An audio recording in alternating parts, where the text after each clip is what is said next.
Hello दोस्तों, कैसे हैं आप सब। आशा करता हूं आप सब बहुत ही अच्छे होंगे। आज हमारी कहानी का शीर्षक है मायके में फाकने को बालू भी मिल जाए तो छप्पन भोग लगता है। तो चलो कहानी को स्टार्ट करते हैं। नेति अपनी माँ का ममता भरा आंचल, बचपन की सहेलियों का साथ मायके की दहलीज पर ही छोड़ अनुराग की दुल्हन बन अपने ससुराल चली आई। सीधी सरल स्वभाव की सास और सुलझे हुए ससुर अनुराग से बड़ी एक ब्याहता ननद, आज खुद से भी ज़्यादा चाहने वाला पति अनुराग के साथ एक बरस ऐसे बीत गए जैसे मानो एक पल हो। साल भर बाद नियति के दरवाजे पर उस खुशी ने भी दस्तक दे दी जिसका इंतज़ार शादी के बाद दोनों ही परिवार को होता है, खासकर जो एक स्त्री को परिपूर्ण बनाता है, अर्थात माँ बनने का सुख। नियति की प्रेगनेंसी की खबर सुन नियति के साथ साथ उसके सास ससुर के भी कदम ज़मीन पर नहीं पड़ रहे थे।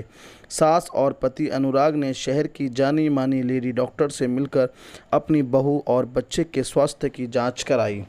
डॉक्टर ने जांच कर मुस्कुराते हुए कहा, माँ जी, आपकी बहू और गर्भ में पल रहा अंश दोनों ही स्वस्थ हैं।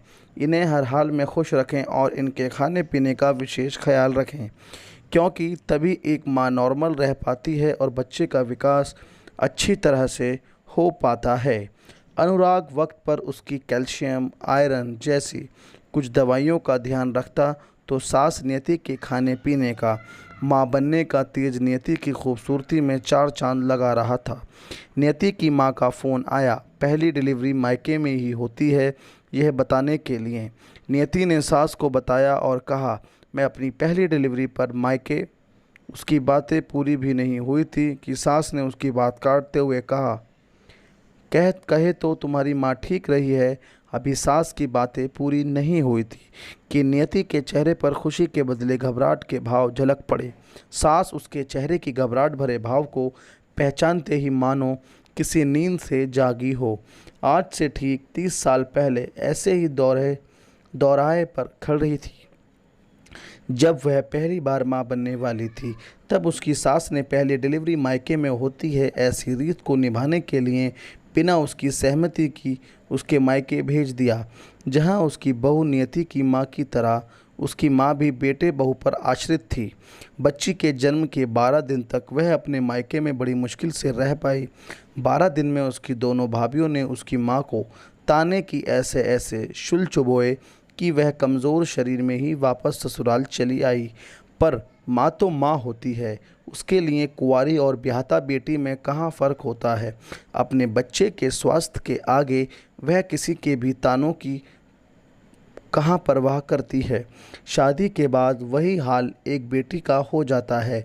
मायके के आंगन में अगर उसे फांकने को बालू भी मिले तब भी वह उसे 56 भोग और पकवान ही बताती है।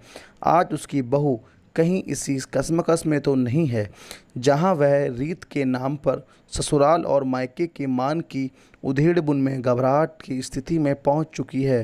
सास उसकी मन की स्थिति को भली भांति समझ चुकी थी। उसने नियति के सिर पर हाथ रखकर कहा, बहू, मैं आज के मॉडर्न ज़माने की सास हूँ। मेरी बहू किसी भी ऐसी रीत को मानने के लिए बाध्य नहीं है जो उससे उसकी खुशियाँ छीन ले। माँ तो माँ होती है, ना बहू। तू चिंता मत कर, तेरी सास तेरी माँ को सब समझा देगी और अगर तू चाहे तो उन्हें यही बुला दूंगी। ऐसे घबराएगी और दुखी रहेगी तो तू खुद ही बीमार हो जाएगी, तो स्वस्थ बच्चे को जन्म कैसे दे पाएगी। नियति की सास ने हर बातों को अच्छे से संभाल लिया और गर्भावस्था के 9 महीने भी हंसी खुशी बीत गए। डिलीवरी के समय नियति की सास ने आग्रह अनुरोध कर नियति की माँ को भी बुला लिया। नियति ने एक स्वस्थ बच्ची को जन्म दिया। नियति की माँ नियति का और सास नियति की बच्ची का ध्यान रख रही थी।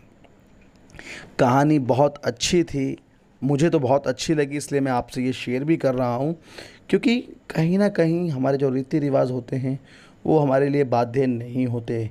जैसा आपका मन करता है, आप सबसे पहले लोगों से मशवरा कीजिए, अपने घर वालों से, फिर कदम उठाइए।